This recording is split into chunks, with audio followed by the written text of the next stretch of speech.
Bring that to the rehearsal dinner, are you? My mom's voice sliced through the already tense air like a blade. I was standing in the guest room mirror, tugging gently at the hem of the only decent dress I had left in my suitcase. And it was ruined. Before we begin, drop a comment and tell us where are you from and from which city you're watching our videos? And after watching the whole video, don't forget to tell us what would you do in this situation? Be honest, tell me in the comments below. We read every comment.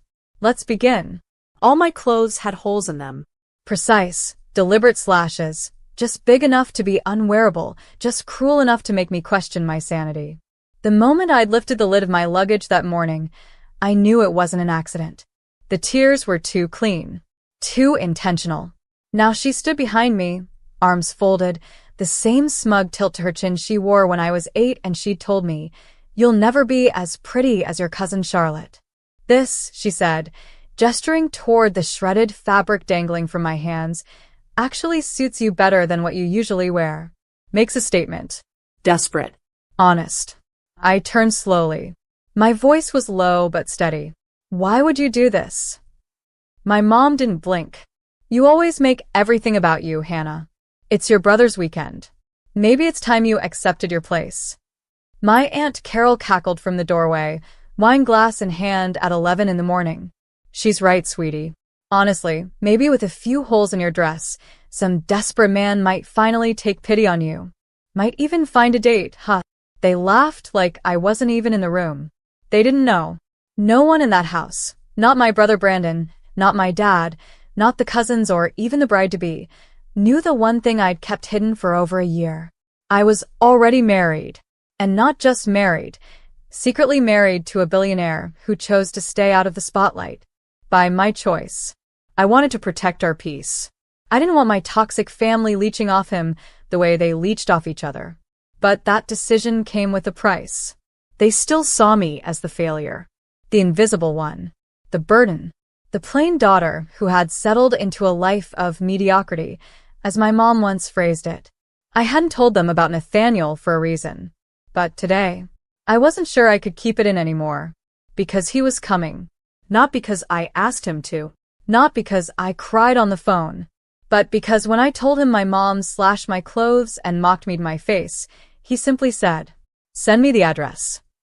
That was 4 hours ago.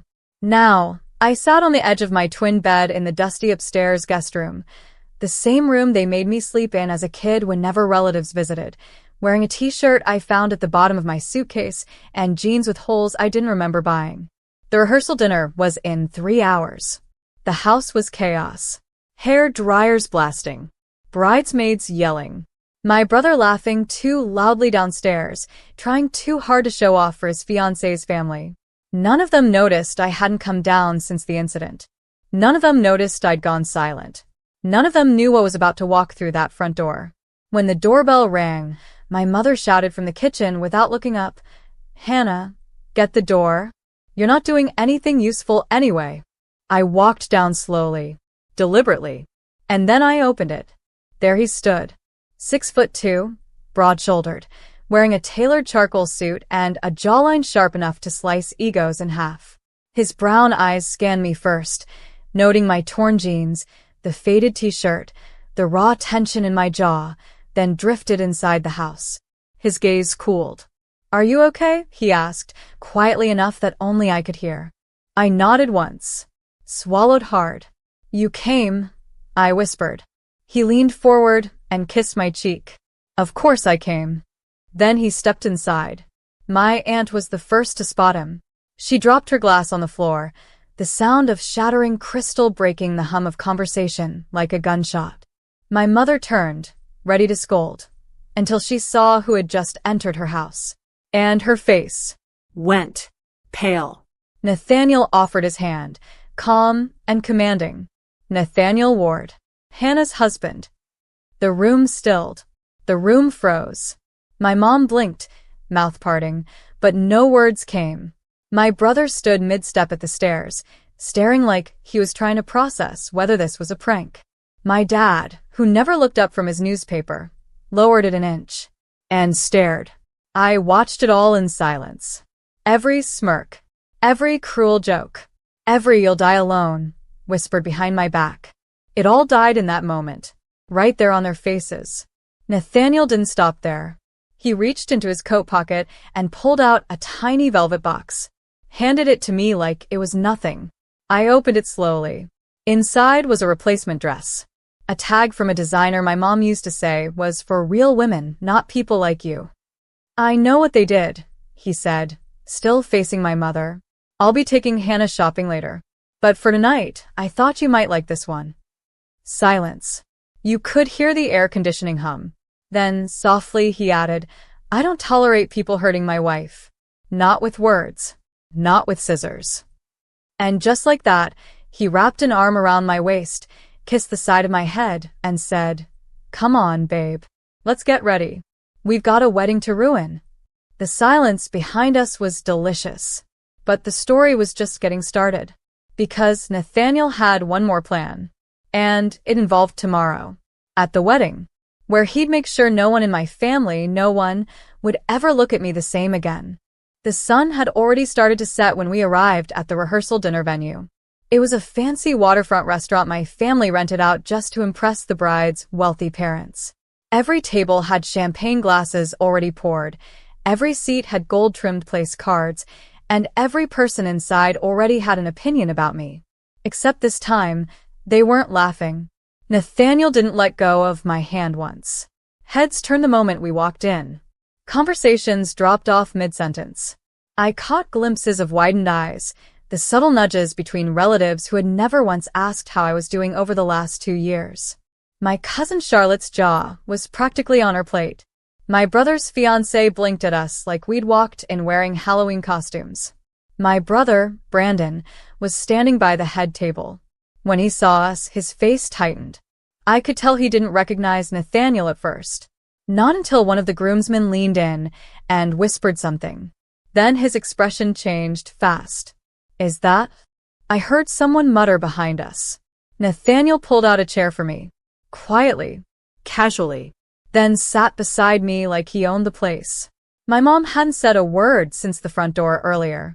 She walked in 5 minutes after us, red in the face and moving like someone who had just had the rug pulled out from under her. She sat across the room with Aunt Carol and didn't even look in our direction. It was awkward. But it was glorious. Just when things were beginning to settle, the microphone screeched. Brandon stood at the head of the room, grinning nervously. All right, everyone, let's get this started. First of all, thank you all for being here. Tomorrow's going to be a big day. But tonight's for laughter, for love, and for family. I saw his eyes flick to me for just a second. His smile twitched. And since we're all together, he continued, why not start with a little story about my amazing sister, Hannah? Nathaniel shifted in his seat. Brandon raised his champagne glass.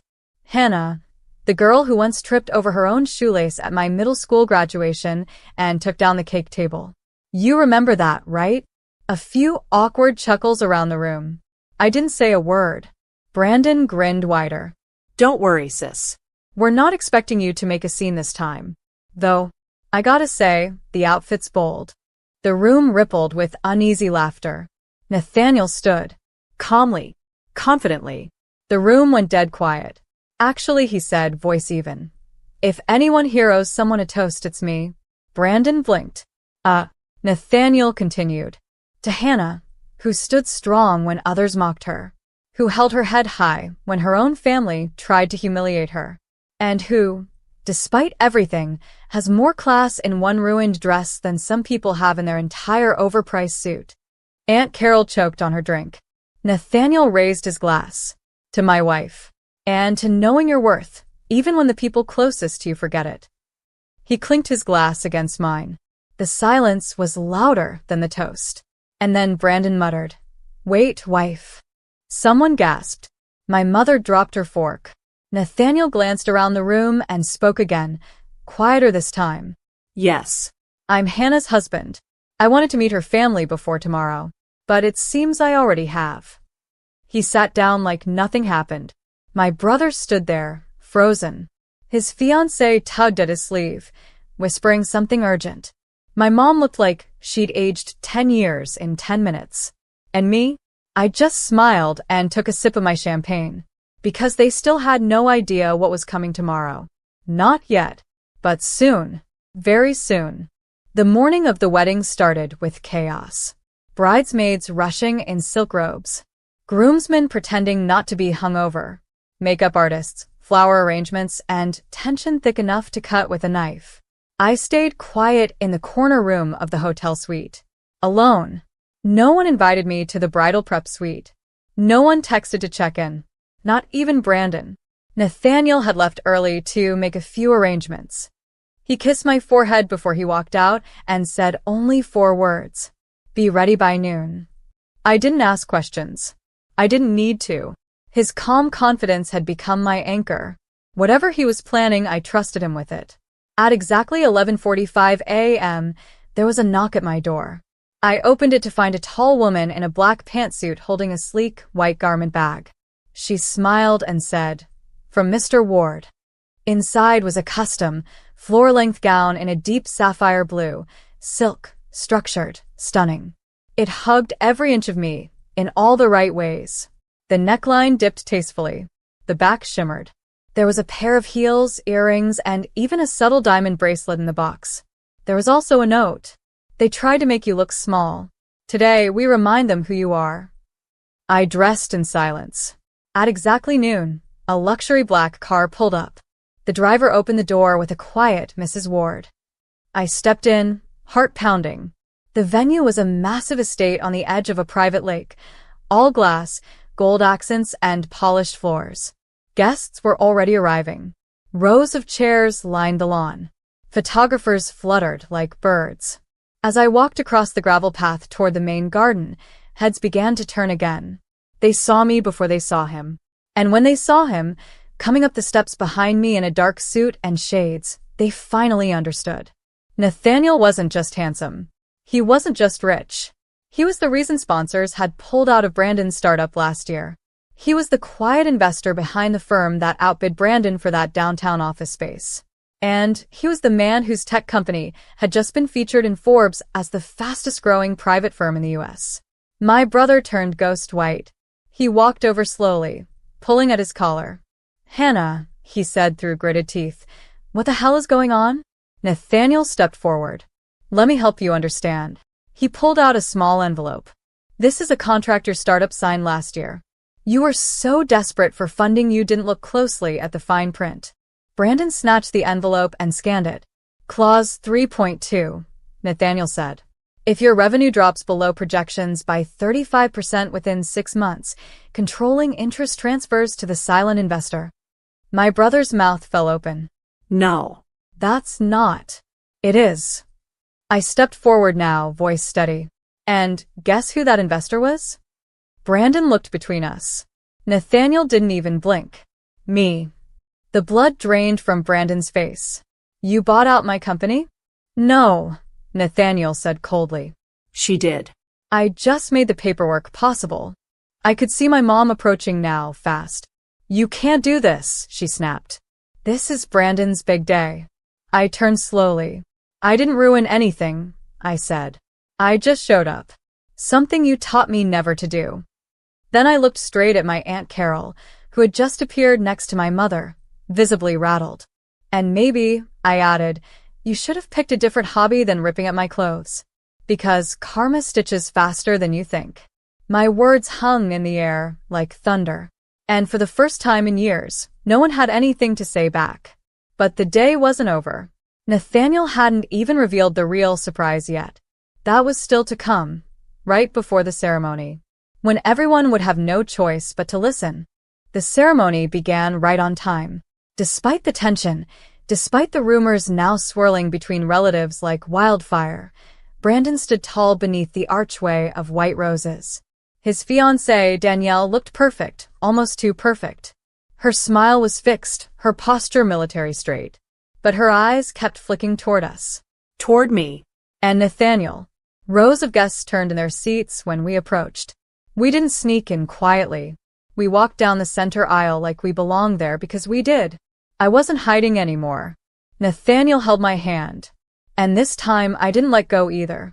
We took our seats in the second row. My mother sat 3 chairs away, her body stiff, lips pressed into a tight line. Aunt Carol didn't even glance at us. But the bridesmaids? All whispering. The groomsmen? Uneasy. Even the wedding planner kept checking her headset, like she could sense something was about to go wrong. She wasn't wrong. Just as the officiant cleared his throat to begin, a soft, "Excuse me," came from behind. Everyone turned.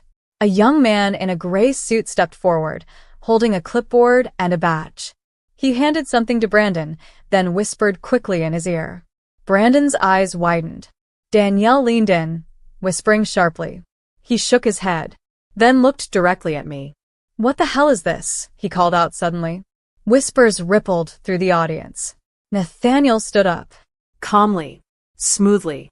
"That," he said, "is a legal document confirming that, effective today, the venue, the event sponsor, and even your media rights belong to a trust." Brandon blinked. "A what?" "A trust," Nathaniel repeated, sliding his hand into his pocket. "Owned by my wife." The gasps were loud this time. I stood, my voice quiet but firm. "You see, while you all were busy mocking me, I was building. And everything you used to brag about owning? The rights to the photos? The streaming? Even the lakefront branding you sold to guests. It's all mine now." Danielle turned pale. "Wait, our wedding video?" "Mine," I replied. She stepped forward, her voice cracking. This was supposed to go live on a luxury bridal network. Nathaniel stepped between us, his tone clipped. "Not anymore." Brandon's fists clenched. "Why would you do this? On my day?" I looked at him, really looked at him. "You mean the day you and Mom tried to humiliate me? The day you told people I was an embarrassment? The day my own clothes were destroyed just to keep me from looking decent in front of your friends?" Silence. Nathaniel added, "You tried to erase her. We made sure that wouldn't happen again." Then, right on cue, the venue's large outdoor projector screen, the one set to play their rehearsal dinner highlights, flickered on. Only instead of the wedding video, it played security footage. Footage of my mom, Sitting in my guest room. slashing holes in my dresses with scissors. My aunt laughing beside her. A few relatives gasped. Danielle backed away from Brandon. He turned to my mother. Did you actually?" She stammered. "It was just a joke. A petty joke." The projector cut again. And then footage of Brandon, laughing with his friends about how nobody would ever want Hannah, while Danielle smirked in the background. The room didn't gasp this time. It went silent. I didn't cry. I didn't yell. I didn't run. I just stood there, steady. Nathaniel gently placed a hand on my back, a quiet signal that it was over. But I wasn't finished. "Brandon," I said, voice even, "you may still get married today. But from this day forward, everything you built, every connection you bragged about, is now tied to me." Then I turned to my mother. "And you? You always said I'd never be anything. But it turns out I was the one protecting you. Because if Nathaniel had shown up a year ago, your face wouldn't just be red. It'd be in court." Her lips parted. No sound came out. And with that, I turned back toward the aisle. We didn't wait for the ceremony to resume. We didn't need to. As we walked away, I didn't feel like I was leaving something behind. I felt like I'd finally arrived. And for the first time in my life. They all knew it too. It had been 2 weeks since the wedding that wasn't. Danielle didn't walk down the aisle that day. Not after the footage. Not after the entire room watched the groom-to-be stand exposed, pride crushed in front of both families. The wedding was called off. Publicly, it was a mutual decision. Privately, Danielle moved out of Brandon's condo within 48 hours. The brand partnership for the televised ceremony was pulled. The bridal blog that had sponsored them published a brutal expose instead. When love meets arrogance, a wedding torn apart by secrets and scissors. I didn't do interviews. I didn't post statements. I just watched them all scatter like rats off a sinking ship. And I stayed quiet. Until the letter arrived. It was a plain envelope. No return address. Slipped under the door of our penthouse apartment like a ghost had delivered it. Nathaniel found it first. He placed it on the marble counter unbothered. "You want me to open it?" he asked. No, I said. I'll read it. Inside was my mother's handwriting. It wasn't long. Hannah, I never thought I'd write this. Not because I'm too proud, but because I never expected you'd rise above us. I always saw you as the leftover child, the one who didn't shine, the one who made things awkward. I never admitted it, but I think part of me resented how good you were, how kind, how forgiving. I mocked you because it made me feel stronger, because I didn't want to admit I was afraid you'd leave us behind. And you did. You left. And I see now that you were never the weak one. You were just quietly strong. And I hated you for it. I'm sorry, Mom. I read it twice. I didn't cry. Not because I didn't feel something, but because that version of me, the one who used to break down at the smallest scraps of affection from her, didn't exist anymore. Nathaniel leaned in. Do you believe it? I thought for a long second. I believe she regrets the consequences, I said. Not the actions. He nodded slowly. So, what do you want to do? I folded the letter and slid it into a drawer. I want to live well and keep the door closed. He pulled me into his arms, pressed his lips to my forehead, and whispered, "Then that's what we'll do." 6 months later, I stood on a stage in San Francisco. The spotlight was hot, the applause loud. I was being honored for launching an empowerment fund for young women in tech, a fund Nathaniel helped me build, but made sure I got the credit for. The same girl who was once told she was invisible now had her own segment on a national finance podcast. But more than that, I had peace. I had love. And I had me back. Not the me my family tried to label. Not the me they humiliated. But the woman who had quietly, patiently, and powerfully taken her power back. Because revenge wasn't about screaming or slamming doors. It was about showing up in silence and letting your success